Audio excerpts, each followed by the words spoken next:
अस्सलाम वालेकुम एवरीवन। उम्मीद है आप सब लोग खैरियत से होंगे। मैं भी बिल्कुल ठीक ठाक हूँ। आज की वीडियो में हम दूध के पराठे बनाएंगे, बहुत मज़े के बनते हैं। मैं ये पराठे अक्सर नाश्ते में और बच्चों के लंच बॉक्स में देती हूँ। अक्सर हमें नाश्ते की और बच्चों के लंच बॉक्स की जब समझ ही ना आ रही होती तो ये एक बहुत ही हेल्दी ऑप्शन भी है और एक बहुत डिफरेंट ऑप्शन भी है। बहुत मज़े के ये पराठे बनते हैं। आप लोगों ने एक बार इसको बनाकर और मुझे इसका फ़ीडबैक ज़रूर देना है। अगर आप मेरे चैनल पर नए हैं तो चैनल को सब्सक्राइब करके बेल आइकन का बटन ज़रूर प्रेस कर दें ताकि मेरी हर मुनफरिद रेसिपी की नोटिफिकेशन आपको मिलती रहे। रेसिपी शुरू करते हैं। सबसे पहले आपने एक बर्तन में 3 कप के करीब दूध ले लेना है। दूध की मेजरमेंट मैं नॉर्मल कप से कर रही हूँ, आप किसी भी कप से कर सकते हैं। इसके बाद हमने इसको बॉयल आने तक पकाना है। उसके बाद हमने इसमें स्पाइसेस ऐड करना शुरू करनी है, जिसमें 1 टीस्पून हमने कुटा हुआ ज़ीरा लेना है, 1 टीस्पून कुटा हुआ सूखा धनिया, हाफ़ टी स्पून कुटी हुई काली मिर्च, 1 टीस्पून कुटी हुई लाल मिर्च, 3 से 4 हरी मिर्चें, मुट्ठी भर कटा हुआ हरा धनिया आपने इसमें डाल देना है। इसके अलावा आप इसमें सूखी मेथी और पुदीना भी शामिल कर सकते हैं। मेरे पास दोनों ही इस वक्त मौजूद नहीं थे तो वो वैसे भी ऑप्शनल है, आप डालना चाहें तो वो डाल दें, उससे टेस्ट बहुत इन्हेंस हो जाता है। इसके बाद आपने एक भरा चम्मच भर के इसमें सिरके का ऐड कर देना है। सिरका नहीं है तो आप लीमू का यूज़ भी कर सकते हैं और अगर लीमू नहीं है तो आप टाटरी का यूज़ भी कर सकते हैं। यहाँ इसको 3 से 4 मिनट जब आप पकाएंगे तो 3 से 4 मिनट के बाद ये इस कंडीशन में आ जाएगा। यहाँ आपने 1 से 2 मिनट मज़ीद इसको पकाना है और उसके बाद इसको स्टेन कर लेना है। स्टेनर के लिए यहाँ मैं छन्नी यूज़ कर रही हूँ, आप मलमल का कपड़ा भी यूज़ कर सकते हैं। अगर आपको मेरी वीडियो थोड़ी सी भी पसंद आ रही है तो उसको लाइक ज़रूर कर दें। आपके लिए ये एक जस्ट क्लिक होता है, लेकिन हम लोगों के लिए ये बहुत बड़ी अप्रिसिएशन होती है कि किसी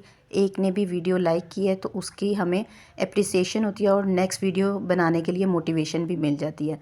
यहाँ मैंने इसमें से पानी निकाल लिया था। बहुत ज़्यादा इसको आपने प्रेस करके सारा पानी नहीं निकालना, मतलब हमें बिल्कुल खुश्क नहीं चाहिए और ये जो पानी है इसको भी हम बाद में यूज़ करेंगे, इसको आपने अभी ज़ाया नहीं करना।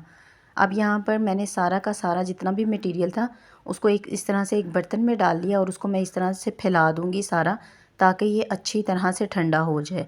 ठंडा करने में 5 से 10 मिनट आपको लग जाएंगे। जब ये ठंडा हो जाए उसके बाद आपने इसमें 1 कप के करीब आटा इस तरह से छान के डाल देना है। 1 कप ही आटा डालना है, उससे ज़्यादा आपने इसमें आटा ऐड नहीं करना है। इसके बाद हमने एक छोटा प्याज लेकर उसको बारीक चॉप कर लेना है और उसको डाल देना है। यहाँ छोटा प्याज आप ले लें, यहाँ 3 से 4 चम्मच आपने प्याज के इसमें ऐड करने हैं, लेकिन बारीक चॉप हुआ हुआ हो। इसके बाद आपने 1 टीस्पून के करीब इसमें नमक ऐड करना है, यहाँ आप हस्बे ज़रूरत ऐड कर लें और उसके बाद इसको अच्छी तरह से मिक्स करें।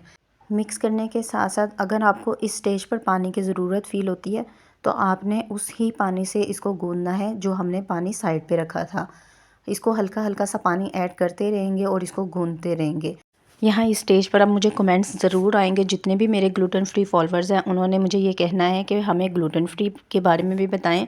तो यहाँ जो मेरे चैनल पर आटे की रेसिपी मौजूद है रोटी के आटे की, वो वाले आटे से आप इसको इस तरह से ही गूंद सकते हैं, बिल्कुल सेम रेसिपी यूज़ करके।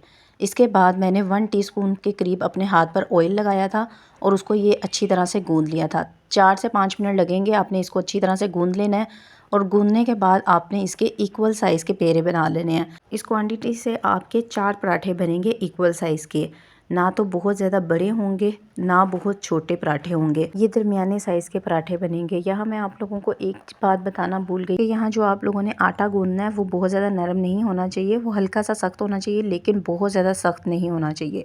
यहाँ चारों पेड़े मैंने बना लिए थे और उसके बाद मैंने इसको 10 मिनट का रेस्ट दे दिया था। इसके बाद हम लोगों ने इसको बेलना शुरू करना है।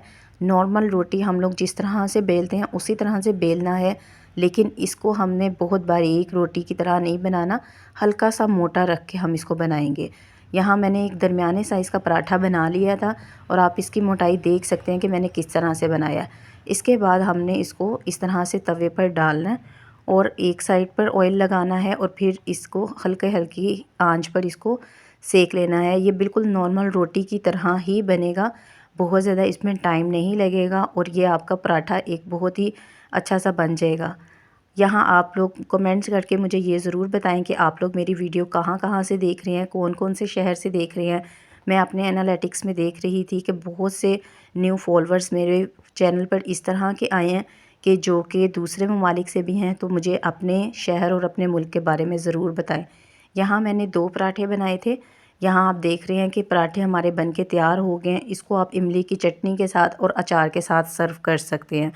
बहुत मज़े के बनते हैं। मुझे अपना फ़ीडबैक ज़रूर दें। इसके साथ ही मुझे इजाज़त दें। अपना बहुत सा ख्याल रखिएगा। मुझे अपनी दुआ में याद रखिएगा। Take care. अल्लाह हाफ़िज़।